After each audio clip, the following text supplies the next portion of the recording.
വാഗ്ദാനങ്ങൾ പാലിക്കുന്നവനാണ് ദൈവം. യഥാർത്ഥത്തിൽ അത് സത്യമാണെന്ന് വചനത്തിലൂടെ നമ്മൾ കടന്നു പോകുമ്പോൾ മനസ്സിലാവും. കർത്താവ് പറഞ്ഞ വാഗ്ദാനങ്ങളൊന്നും പാലിക്കാതിരുന്നിട്ടില്ല.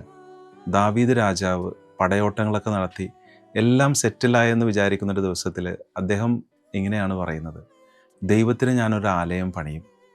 അപ്പോൾ ദൈവത്തിന് ആലയം പണിയുമെന്ന് വിചാരിക്കുന്ന ദാവീദ് യഥാർത്ഥത്തിൽ ദൈവത്തിന് ആലയം പണിയുന്നില്ല.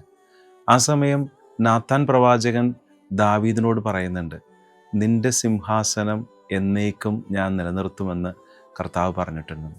ആ വാക്യം കേൾക്കുമ്പോൾ നമ്മൾ വിചാരിക്കും അത് ദേവാലയം പണിയാത്തതിനെ കുറിച്ചിട്ടുള്ള ഒരു സാധിക്കാതെ പോയ കാര്യത്തെക്കുറിച്ചാണ്. എന്നാൽ ആ വചനം യഥാർത്ഥത്തിലൊരു വാഗ്ദാനമായിരുന്നു. നിന്റെ സിംഹാസനം ഞാൻ എന്നേക്കും നിലനിർത്തുമെന്ന്. സെദക്കിയായുടെ മരണത്തോടുകൂടെ ദാവീദിൻ്റെ പരമ്പരയിൽ നിന്ന്, അല്ലെങ്കിൽ ദാവീദിൻ്റെ ആ രാജഭരണം എന്നേക്കുമായി ഇല്ലാതെ പോയി. 2 രാജാക്കന്മാരുടെ പുസ്തകം വായിക്കുമ്പോൾ നമുക്ക് മനസ്സിലാവും, പിന്നെ രാജഭരണമില്ല. സെദക്കിയായിരുന്നു അവസാനത്തെ രാജാവ്.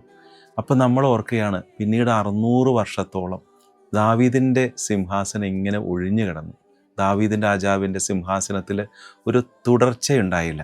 600 വർഷങ്ങൾക്കിപ്പുറം ഗബ്രിയേൽ ദൈവദൂതൻ ഈ കന്യകയായ മറിയത്തിൻ്റെ അടുക്കൽ വന്ന് പറയുന്ന ഇങ്ങനെയാണ്: നിന്റെ പുത്രൻ ദാവീദിൻ്റെ സിംഹാസനം നിലനിർത്തുമെന്ന്. കർത്താവായ യേശുക്രിസ്തു ആ ദാവീദിൻ്റെ സിംഹാസനം നിലനിർത്തി. ആ കർത്താവ് 600 വർഷങ്ങൾക്കിപ്പുറവും വാഗ്ദാനങ്ങൾ പൂർത്തീകരിക്കുകയാണ്. അതാണ് ക്രിസ്മസ്. യഥാർത്ഥത്തിൽ ആ ദാവീദിൻ്റെ സിംഹാസനത്തിൽ നിന്ന്, ദാവീദിൻ്റെ വംശത്തിൽ നിന്ന് ഒരു പുത്രൻ കടന്നു വരുമെന്ന്, മിശിഹ കടന്നു വരുമെന്നുള്ളത്. അതാണ് വാഗ്ദാനത്തിൻ്റെ പൂർത്തീകരണം. ചിലപ്പോൾ നമ്മൾ വിചാരിക്കും കർത്താവ് പറഞ്ഞത് നമ്മുടെ ജീവിതത്തിൽ നടക്കാതെ പോകുമെന്ന്. ദൈവം പറഞ്ഞ വചനങ്ങളിൽ എല്ലാം തന്നെ പൂർത്തീകരിക്കപ്പെടും. കുറച്ച് കാലതാമസം ഉണ്ടാകുമെന്നേ ഉള്ളൂ. ഈ 600 വർഷങ്ങളെന്ന് പറയുന്നത് യഥാർത്ഥത്തിൽ ചെറിയ പ്രയാസത്തിൻ്റേതാണ്. പക്ഷേ ദൈവം തൻ്റെ സമയത്ത് തൻ്റെ വാഗ്ദാനങ്ങൾ പൂർത്തീകരിക്കും. 2018 പ്രളയത്തിൽപ്പെട്ട് വീട്ടിലെ എല്ലാം നഷ്ടപ്പെട്ടു പോയ ഒരു ചേട്ടനെ ഞാൻ ഓർക്കുന്നുണ്ട്. അയാളുടെ വീട്ടിലേക്ക് തിരികെ വരുന്നുണ്ട് പ്രളയത്തിന് ശേഷം. അപ്പോൾ ആ വീടുകളൊക്കെ ഇങ്ങനെ അഴുക്കുമൂടി കിടക്കുകയാണ്. അതിനിടയിൽ ഇങ്ങനെ തറയിൽ ബൈബിൾ ഇങ്ങനെ വെള്ളത്തിൽ കിടന്ന് ഇങ്ങനെ ഒഴുകിപ്പോയി. 46-ാമത്തെ സങ്കീർത്തനം അയാളുടെ ഇങ്ങനെ വചനം ഇങ്ങനെ തുറന്നു കിടക്കുകയാണ്. അവിടെ ഇങ്ങനെയാണ് പറയുന്നത്: ദൈവം നിന്നെ രക്ഷിക്കും, ദൈവം എന്നും നിനക്ക് ശക്തിയായിരിക്കുമെന്ന്. 46-ാമത്തെ ആ വചനം അത് അയാളുടെ ജീവിതത്തിൽ അയാൾ ഓർക്കുകയാണ്. ഇത് ദൈവം അയാളോട് പറയുന്ന ഒരു വാഗ്ദാനമാണെന്ന്. ദൈവം അയാളോട് പറയുന്ന ഒരു കാര്യമാണ്.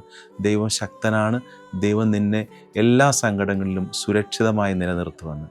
അയാൾ ആ വചനം എല്ലാ ദിവസവും ഇങ്ങനെ ആവർത്തിച്ച് തന്നോട് തന്നെ പറയും, ദൈവത്തോട് പ്രാർത്ഥിക്കും.